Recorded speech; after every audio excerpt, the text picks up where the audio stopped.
ಎಲ್ಲವೂ ಅಂದುಕೊಳ್ಳುವ ಈ ಕಾಲದಲ್ಲಿ ಮಾನವೀಯತೆಯ ವಿಷಯಕ್ಕೆ ಬಂದಾಗ ಎಲ್ಲವೂ ಹಣವಲ್ಲ ಎಂಬುದನ್ನ ಇಂದು ರೈಸ್ ಆಫ್ ಹ್ಯುಮ್ಯಾನಿಟಿ ಟ್ರಸ್ಟ್ ತಮ್ಮ ನಿಸ್ವಾರ್ಥ ಕಾರ್ಯದಿಂದ ಸಾಬೀತುಪಡಿಸಿದೆ.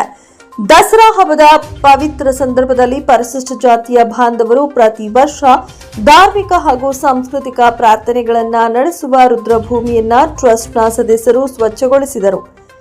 ಮಣ್ಣು, ಕಸ, ಮುರಿದ ಕಲ್ಲುಗಳು ಇವೆಲ್ಲವನ್ನ ಕೈಯಾರೆ ಸ್ವಚ್ಛಗೊಳಿಸಿದ ದೃಶ್ಯವು ಹಬ್ಬದ ನಿಜವಾದ ಅರ್ಥವನ್ನ ಪ್ರತಿಬಿಂಬಿಸಿತು. ದಸರಾ ಅಂದ್ರೆ ಕೇವಲ ಆಟ ಪಾಠ, ಜಾತ್ರೆ, ಮೆರವಣಿಗೆ ಮಾತ್ರವಲ್ಲ. ದಸರಾ ಅಂದ್ರೆ ದುಷ್ಟ ಶಕ್ತಿಗಳ ನಾಶ. ದಸರಾ ಅಂದ್ರೆ ಸಮಾಜದಲ್ಲಿರುವ ಅಹಂಕಾರ, ಅಸಹ್ಯ, ಅಸ್ಪೃಶ್ಯತೆಯನ್ನ ದೂರ ಮಾಡುವುದು. ರೈಸ್ ಆಫ್ ಹ್ಯುಮ್ಯಾನಿಟಿ ಟ್ರಸ್ಟ್ ಈ ಉಪಕ್ರಮದ ಮೂಲಕ ಸಾರಿದ ಸಂದೇಶ ಅತ್ಯಂತ ಸ್ಪಷ್ಟ. ನಾವೆಲ್ಲರೂ ಮೊದಲು ಭಾರತೀಯರು. ಮಾನವೀಯತೆಯೇ ಶ್ರೇಷ್ಠ ಧರ್ಮ. ಹಬ್ಬ ಅಂದ್ರೆ ಕೇವಲ ಸಂಭ್ರಮವಲ್ಲ, ಹಬ್ಬ ಅಂದ್ರೆ ಒಗ್ಗಟ್ಟು. ಸ್ಮಶಾನವೆಂದ್ರೆ ಸಾಮಾನ್ಯವಾಗಿ ಜನರು ದೂರ ಸರಿಯುವ ಸ್ಥಳ. ಆದರೆ ಅದೇ ಸ್ಮಶಾನವನ್ನ ಹಬ್ಬದ ಅಂಗವಾಗಿ ಪವಿತ್ರಗೊಳಿಸುವ ಈ ಪವಿತ್ರ ಸಮಾಜಕ್ಕೆ ಹೊಸ ಚಿಂತನೆ ನೀಡಿದಂತಾಗಿದೆ. ಎಂದು ನಡೆದ ಈ ಉಪಕ್ರಮ ನಮಗೆಲ್ಲ ನೆನಪಿಸಿತು. ಮರಣದಲ್ಲಿಯೂ ಜಾತಿ ಭೇದವಿಲ್ಲ, ಬದುಕಿರುವಾಗಲೂ ಮಾನವೀಯತೆಯೇ ಶಾಶ್ವತ ಧರ್ಮ ಎಂದು ರೈಸ್ ಆಫ್ ಹ್ಯುಮ್ಯಾನಿಟಿ ಟ್ರಸ್ಟ್ ಸಂದೇಶ ಸಾರಿದೆ. ದಸರಾ ಹಬ್ಬದ ನಿಜವಾದ ಅರ್ಥವನ್ನ ಬದುಕಿ ತೋರಿದ ರೈಸ್ ಆಫ್ ಹ್ಯುಮ್ಯಾನಿಟಿ ಟ್ರಸ್ಟ್ನ ಪದಾಧಿಕಾರಿಗಳ ಈ ಕಾರ್ಯ ಜನಮನದಲ್ಲಿ ಅಚ್ಚಳಿಯದ ಸಂದೇಶವನ್ನೇ ಮೂಡಿಸಿದೆ. ಬ್ಯೂರೋ ರಿಪೋರ್ಟ್, ಅಸ್ಲಂ ಭಾಷಾ, ನ್ಯೂಸ್ 24 ಕನ್ನಡ, ಬಳ್ಳಾರಿ. ಕೆಲಸವನ್ನು ಕಾರ್ಯಕ್ರಮ ಹಮ್ಮಿಕೊಂಡಿರ್ತಕ್ಕಂಥ ಆಸಿಫ್ ಭಾಷಾ ರೈಸ್ ಆಫ್ ಹ್ಯುಮ್ಯಾನಿಟಿ ಟ್ರಸ್ಟಿಂದ ಇದೆಲ್ಲತ್ತು ಸದಸ್ಯರೆಲ್ಲ ಬಂದು ಇವತ್ತು 8 ಗಂಟೆಯಿಂದ ಪಾಲ್ಗೊಂಡಿದ್ದಾರೆ. ಜೊತೆಯಲ್ಲಿ ಕಾರ್ಮಿಕರುಗಳು ಬಂದಿದ್ದಾರೆ, ಮಹಾನಗರ ಕಾರ್ಮಿಕರುಗಳು, ಪಾಲಿಕೆಯವರು. ಈಗ ಕೆಲವೇ ದಿನದಲ್ಲಿ ದಸರಾ ಹಬ್ಬದ ಉತ್ಸವ ಕಾರ್ಯಕ್ರಮ ಒಂದು ಹಮ್ಮಿಕೊಂಡಿದ್ದಾರೆ.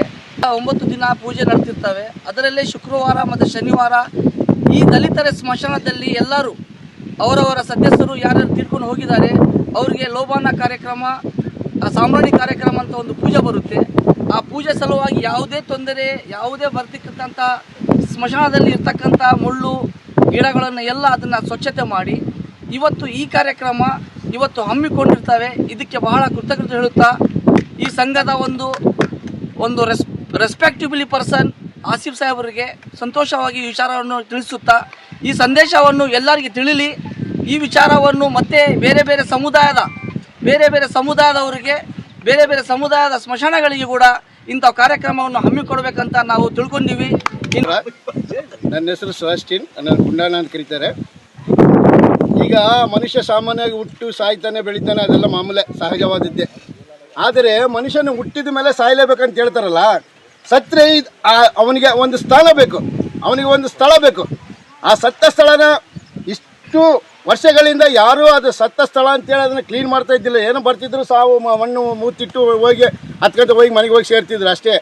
ಆದರೆ ಇವತ್ತು ನಾವು ಅಂದ್ಕೊಂಡಿರೋ ಹಾಗೆ ನಮ್ಮ 30ನೇ ವಾರ್ಡಿನ ಕಾರ್ಪೊರೇಟರ್ ಆದಂಥ ಆಸಿಫ್ ಅಣ್ಣನವರು ಈ ಸ್ಮಶಾನವನ್ನು ನಾವು ಕ್ಲೀನ್ ಮಾಡಲೇಬೇಕು, ಕೌಲ್ ಬಜಾರ್ ವ್ಯಾಪ್ತಿಗೆ ಬರುವಂಥ ಎಲ್ಲ ಸ್ಮಶಾನಗಳನ್ನು ನಾವು ಕ್ಲೀನ್ ಮಾಡಲೇಬೇಕು ಅಂತೇಳಿ, ಅದಕ್ಕಂತೇಳಿ ಅವರು ಏನು ಮಾಡಿದ್ರು, ಕೌಲ್ ಬಜಾರ್ ರೂರಲ್ಗೆ ಏರಿಯಾದಲ್ಲಿ ಯಾವ ಗ್ರಾಮಗಳು ಬರ್ತಾವೋ ಅದರಲ್ಲಿ ಹೋಗಿ ನಾವು ಕಾರ್ಯಕ್ರಮದಲ್ಲಿ ಪಾಲ್ಗೊಳ್ಳಬೇಕು, ಒಂದು ಒಳ್ಳೆಯ ಕಾರ್ಯಕ್ರಮ ನಡೆಸಬೇಕು, ಒಳ್ಳೆಯ ಸಂತೋಷ ನೀಡಬೇಕು ಅವ್ರಿಗೆ ಅಂತೇಳಿ ಅವ್ರು ಏನು ಮಾಡಿದರು, ಒಂದು ರೈಸ್ ಆಫ್ ಹ್ಯುಮ್ಯಾನಿಟಿ ಅಂತೇಳಿ ಒಂದು ಸಂಘ ಸ್ಥಾಪನೆ ಮಾಡಿದ್ರು. ಆ ಸಂಘದಲ್ಲಿ ಕೌಲ್ ಬಜಾರ್ನಲ್ಲಿರುವ ಎಲ್ಲ ಯುವಕರು ಮೆಂಬರ್ಗಳಾಗಿ ಅವರಿಗೆ ಸಹಕಾರ ಕೊಟ್ಟರು. ಅಣ್ಣ, ನಮ್ಮ ಸಂಘ ಬೆಳೀಲಿ, ನಿಮ್ಮಿಂದ ನಾವು ಸಪೋರ್ಟ್ ಕೊಡ್ತೀವಿ, ನೀವು ಮುನ್ನಡೆಸಿರಿ ಅಂತೇಳಿ ಅವ್ರಿಗೊಂದು ರೈಸ್ ಆಫ್ ಹ್ಯುಮ್ಯಾನಿಟಿ ಅಂತ ಒಂದು ಸಂಘವನ್ನು ಕೊಟ್ಟಿದ ತಕ್ಷಣ ಅವ್ರೇನು ಮಾಡಿದ್ರು, ಹಲವಾರು ಕಾರ್ಯಕ್ರಮಗಳನ್ನ ಮಾಡಿದ್ರು. ಒಂದು ದಿನ ಅಷ್ಟೇ ಕಣ್ಣಿನ ತಪಾಸಣೆ, ಆರೋಗ್ಯ ತಪಾಸಣೆ, ಆಮೇಲೆ ಯಾರಿಗೆ ಏನಾದರೂ ತೊಂದರೆ ಇದ್ದರೆ ಅವರು ನಮ್ಮಲ್ಲಿ ಬಂದು ನೀವು ಕೇಳ್ರಿ, ಅದನ್ನು ನಾವು ಬಗೆಹರಿಸುವಂತೇಳಿ ಆಮೇಲೆ 2 ಆಂಬ್ಯುಲೆನ್ಸ್ಗಳನ್ನು ಉಚಿತವಾಗಿ ರವಾನೆ ಮಾಡಲಿಕ್ಕಾಗಿ ನಿಲ್ಲಿಸಿದ್ದಾರೆ. ದಯವಿಟ್ಟು ಇಂಥ ವ್ಯಕ್ತಿಗೆ ನಾವು ಎಷ್ಟು ಜನ್ಮ ಎತ್ತಿದ್ರು ಅವ್ರಿಗೆ ನಾವು ಹೇಳ್ಬೇಕಂದ್ರೆ ಅರ್ಥ ಆಗ್ತಲ್ಲ ನಮಗೆ. ಯಾಕಂದರೆ ಒಳ್ಳೆಯ ವ್ಯಕ್ತಿ ಅವರು, ಅಂಥ ವ್ಯಕ್ತಿಗೆ ನಾವು ಸಂತೋಷದಿಂದ ಹೃತ್ಪೂರ್ವಕವಾಗಿ ನಮ್ಮ ರೈಸ್ ಆಫ್ ಹ್ಯುಮ್ಯಾನಿಟಿ ಮತ್ತು ಕೌಲ್ ಬಜಾರ್ ವಾರ್ಡ್ನಲ್ಲಿ ಬರುವಂಥ ಎಲ್ಲ ಯುವಕರಿಂದ ಅವರಿಗೆ ಹೃತ್ಪೂರ್ವಕ ವಂದನೆಗಳು ತಿಳಿಸುತ್ತಾ ಇಂಥ ಕಾರ್ಯಕ್ರಮಗಳು ಅವರು ಹಲವಾರು ಮಾಡಲಿ ಅಂತೇಳಿ ಆ ದೇವರಲ್ಲಿ ಪ್ರಾರ್ಥಿಸಿ ಅವರಿಗೆ ಒಳ್ಳೆಯ ಉನ್ನತಿ ಅಧಿಕಾರ ದೇವರು ಕೊಡಬೇಕಂತೇಳಿ ಬೇಡಿಕೊಳ್ತಾ ನನ್ನ ಎರಡು ಮಾತು.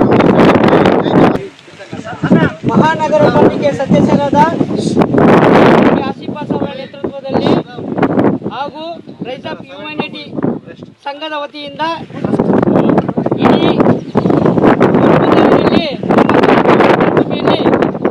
ಮೊದಲನೇದಾಗಿ ಸುಮಾರು 150 ವರ್ಷಗಳಿಂದ ನಮ್ಮ ಸ್ಮಶಾನ ಇದೆ. ಆದರೆ ಯಾವುದೇ ಥರದ ಯಾವ ಕೌನ್ಸಿಲರ್ಗಳು ಬಂದು ನಮ್ಮ ಸ್ಮಶಾನಕ್ಕೆ ಸ್ವಚ್ಛತಾ ಕಾರ್ಯಕ್ರಮವನ್ನು ಮಾಡಿರಲಿಲ್ಲ. ನಮ್ಮ ಮಹಾನಗರ ಪಾಲಿಕೆ ಸದಸ್ಯರಾದ ಆಸಿಫಾಸ್ ಅವರು 30ನೇ ವಾರ್ಡ್ನ ಸದಸ್ಯರು, ಇವರು ಹ್ಯುಮ್ಯಾನಿಟಿ ಟ್ರಸ್ಟ್ನ ಅಧ್ಯಕ್ಷರು ಕೂಡ ಆಗಿದ್ದಾರೆ. ಇವರ ಎಲ್ಲರ ಸಹಕಾರದಿಂದ, ಸದಸ್ಯರುಗಳ ಸಹಕಾರದಿಂದ ಈ ದಿನ ನಮ್ಮ ದಲಿತರ ರುದ್ರಭೂಮಿಯನ್ನು ಸ್ವಚ್ಛತೆ ಮಾಡುತ್ತಿದ್ದಾರೆ. ಎಲ್ಲರ ಪರವಾಗಿ ನಮ್ಮ ಕೌಲ್ಬಜಾರಿನ ದಲಿತರಲ್ಲಿ ಎಲ್ಲರ ಪರವಾಗಿ ಅವರಿಗೆ ತುಂಬು ಹೃದಯದ ಧನ್ಯವಾದಗಳನ್ನು ತಿಳಿಸುತ್ತೇವೆ. ನಮಸ್ಕಾರ. ಈ ದಿವಸ ಬಂಧುಗಳೇ, ಏನಿವತ್ತು ಇಸಾಫು ಹ್ಯುಮ್ಯಾನಿಟಿ ಒಂದು ಸಂಸ್ಥೆಯಿಂದ ನಮ್ಮ 30ನೇ ವಾರ್ಡ್ ಕಾರ್ಪೊರೇಟರ್ ಆದಂಥ ಆಸಿಫಾಸ್ ಏನಿವತ್ತು ದಲಿತ ರುದ್ರಭೂಮಿಯನ್ನು ಸ್ವಚ್ಛತೆ ಕಾರ್ಯಕ್ರಮವನ್ನು ಹಮ್ಮಿಕೊಂಡಿದ್ದಾರೆ. ಈ ರೀತಿ ಸ್ವಚ್ಛತೆ ಕಾರ್ಯಕ್ರಮ ನನಗೆ ತಿಳಿದಷ್ಟು ಮಾತ್ರ ಏನು ನಮ್ಮ ಕಾರ್ಪೊರೇಟರ್ ಅದರಲ್ಲಿ ಈ ಸ್ವಚ್ಛತೆ ಕಾರ್ಯಕ್ರಮದಲ್ಲಿ ಮೊಟ್ಟ ಮೊದಲಾಗಿ ಆಸಿಫಾಸ್ ಅವರು ಮುಂಚೂಣಿಯಲ್ಲಿದ್ದಾರೆ ಅಂದರೆ ನಾನು ಹೇಳಲಿಕ್ಕೆ ತಪ್ಪಾಗಲಾರ್ದು. ಅದೇ ರೀತಿ ಈ ದಿವಸ ಅವರು ಆಸಿಫಾಸ್ ಅವರು ಭಾಳಷ್ಟು ಕಾರ್ಯಕ್ರಮಗಳು ಮಾಡ್ತಿದ್ದಾರೆ ಏರಿಯಾದಲ್ಲೆಲ್ಲ ಬಳ್ಳಾರಿಯಲ್ಲೇ ನಮ್ಮ ಕೋಲ್ಬಜಾರ್ ಭಾಗದಲ್ಲಿ ಭಾಳಷ್ಟು ಕಾರ್ಯಕ್ರಮ ಮಾಡ್ತಿದ್ದಾರೆ. ಮತ್ತು ಅವರು ಬಡವರಿಗಾಗಲಿ ಯಾರೇ ಬಂದರೂ ಇಲ್ಲ ಅವ್ರ ಕೈಲಾದಷ್ಟು ಸಹಾಯ ಏನು ಮಾಡಬೇಕು, ಅವ್ರಿಗೆ ಏನು ಫೆಸಿಲಿಟಿ ಬೇಕಿದೆ ಏರಿಯಾದಲ್ಲಾಗಲಿ ಯಾರೋ ಬಡವರಿಗಾಗಲಿ ಖಂಡಿತ ಅವ್ರು ಮಾಡ್ತಾನೆ ಇದ್ದಾರೆ. ಅಂಥವ್ರಿಗೆ ನಮ್ಮ ಒಂದು 30ನೇ ವಾರ್ಡು ಮತ್ತು ಕೋಲ್ಬಜಾರ್ ಭಾಗದ ಎಲ್ಲರ ಕಲಿತು ನಮ್ಮ ಒಂದು ಆಸಿಫಾಸ್ ಅವ್ರಿಗೆ ಇನ್ನೂ ಹೆಚ್ಚಿನ ರೀತಿ ನಾವು ಸಪೋರ್ಟ್ ಕೊಟ್ಟರೆ ಇನ್ನೂ ಹೆಚ್ಚಿನ ರೀತಿ ಅವ್ರ ಕಾರ್ಯಕ್ರಮಗಳನ್ನು ಮಾಡ್ತಾರಂತಂದು ಹೇಳಲಿಕ್ಕೆ ಬಯಸ್ತೀನಿ ಬಂಧುಗಳೇ. ಯಾಕಂದರೆ ಅವ್ರು ಇನ್ನೂ ಉನ್ನತ ಮಟ್ಟದಲ್ಲಿ ಮುಂದೆ ಬರಬೇಕು. ಯಾಕಂದರೆ ಇವತ್ತು ದಿವಸ ಇಂಥ ಕಾರ್ಯಕ್ರಮ ಮಾಡೋರು ಭಾಳಷ್ಟು ಕಡಿಮೆ. ಈ ಒಂದು ದಲಿತ ರುದ್ರಭೂಮಿಯಲ್ಲಿ ಬಂದು ಅವರು ಟೀಮು ಮತ್ತು ನಾವು ಟೀಮ್ನಲ್ಲಿದ್ದೀವಿ, ಸದಸ್ಯರಾಗಿದ್ದೀವಿ. ಎಲ್ಲರೂ ಬಂದು ಇಷ್ಟೆಲ್ಲ ಕಾರ್ಯಕ್ರಮಗಳು ಸ್ವಚ್ಛತಾ ಕಾರ್ಯಕ್ರಮ ಮಾಡ್ತಿದ್ದಾರೆ ಅಂದರೆ ಅದು ಹೇಳಲಾರ್ದು. ಯಾಕಂದರೆ ಇಂಥ ಒಂದು ಸ್ಮಶಾನದಲ್ಲಿ ಯಾರು ಹತ್ರನೂ ಇಲ್ಲಿಯೇ ಬರೋದು, ಅಂಥ ಜಾಗ ಇಲ್ಲಿ ಬರಲಿಕ್ಕೆ ಭಯ ಬೀಳ್ತಿರ್ತೀವಿ. ಎಲ್ಲ ಒಂದು ಈ ಒಂದು ಏನು ಥರ ಅಂಜಿಕೆ ರೀತಿಯಲ್ಲಿ ನಮ್ಮ ಆಸಿಫಾಸ್ ಅವರು ಒಂದು ಇಂಥ ಒಳ್ಳೆ ಕಾರ್ಯಕ್ರಮ ಮಾಡ್ತಿದ್ದಾರೆ.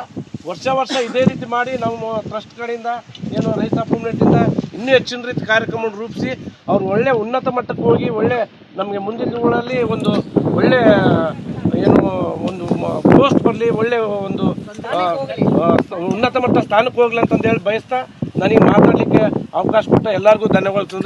ಜೈ ಭೀಮ್, ಜೈ ಕರ್ನಾಟಕ.